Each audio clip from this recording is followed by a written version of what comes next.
All right, Libras. Okay, this is going to be your April 15th through the 30th. Proofread with me, Kendrick from Providence Tarot. Let's see what our cards are. You know I'm a Libra Sun and Rising. Oh. Ooh. The Hierophant. This is good. And it's also bad, right? But that's just because you have to take the good with the bad and the bad with the good. And that's what the five teach us, right? The fives are teaching us the severity of how it is when things aren't ideal and when they are ideal. In this case, we're looking at trying to find a sense of self within a challenging world that we are asking ourselves a lot of questions about. We're trying to determine what it is that, is being asked of us. And we're trying to see if we can prove that we know what that thing is that is being asked of us. Where are we coming from? How do we believe in the place that we are coming from? And how do we believe in ourselves coming from that place? How do we see ourselves coming from that place, right?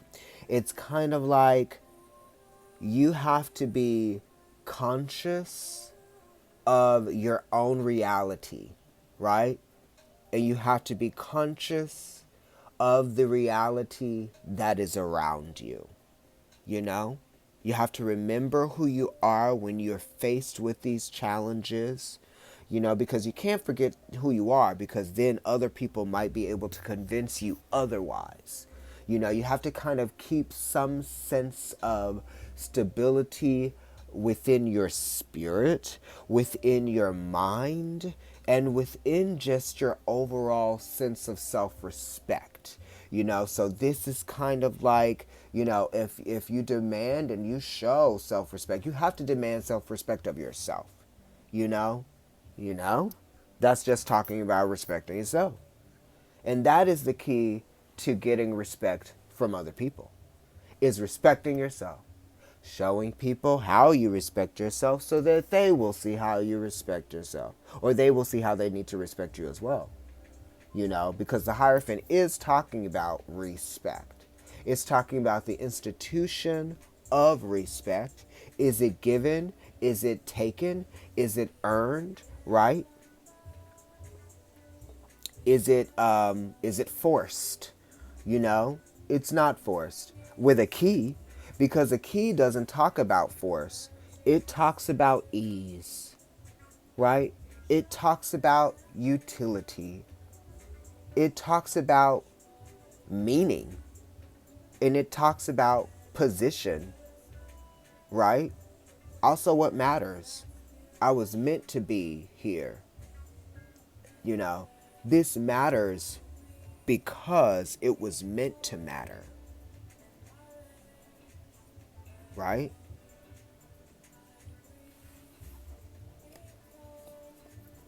And who you are matters. Seven of Wands, Mars and Leo. Adversity. What? Where am I going with this? You may not know where I'm going with this, okay? I can definitely tell you that I am keeping myself illuminated. I am staying in the light. If you don't understand that lightness, then, maybe you have to observe to understand, right? Maybe you do have to observe to understand. Maybe you have to walk a mile in my shoes. Maybe you don't understand how I'm able to keep this, energy. But you definitely can learn, right? It's a learning by example.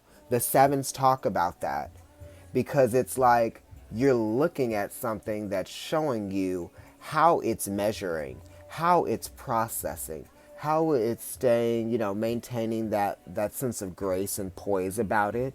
It's not easy to keep a sense of grace and poise about you when you're faced with adversity.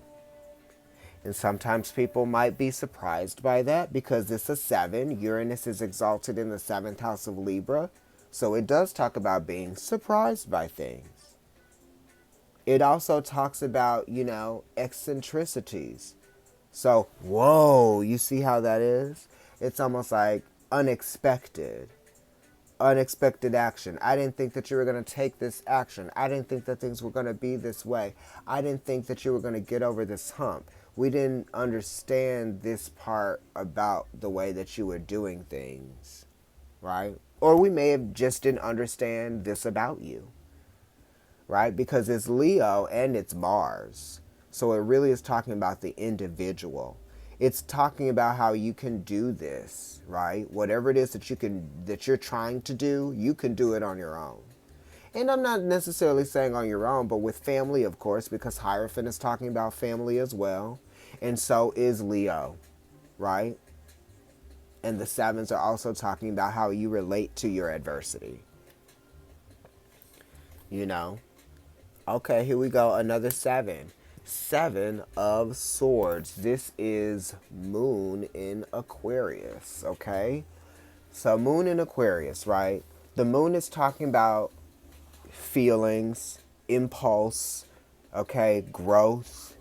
It's also talking about, the body as well, the cycles, the patterns that we sort of experience, the patterns that we attach ourselves to or that we get used to. You know, we're also looking at this being a 7, okay? So it's talking about trying to understand, trying to get more information. There's a need to achieve more information. There's a need to achieve more knowledge here. You want more knowledge, we need more knowledge, right? What are we trying to figure out and what are we trying to understand? What do we need to understand? Do we need to understand anymore or do we have all of the knowledge? What knowledge, what information are you sitting on?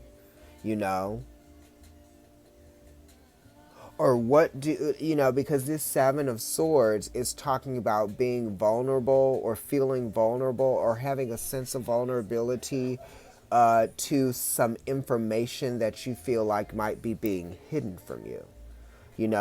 And the fox is here, and the fox is hiding that little bit of information there. It's just kind of sitting on that. And it's Moon in Aquarius. Some Aquarius is, they talk about the information of knowing, right? I have all the information because I'm up here on the top and I'm looking down. But, there's something that's being hidden here. So the 7 of Swords does talk about like hidden knowledge. Okay? All right, Libra. If you would like to get a private reading with me, email providencetarotkendrick@gmail.com. I'm doing my 20-minute for $20 special, and I'm also doing a 10-minute for $10 special. Okay, I will see you guys on the other side. On IG, Providence Tarot. I'm NYC Kendrick there. I'm also Providence Tarot on YouTube. Okay, I will see you guys later. Bye.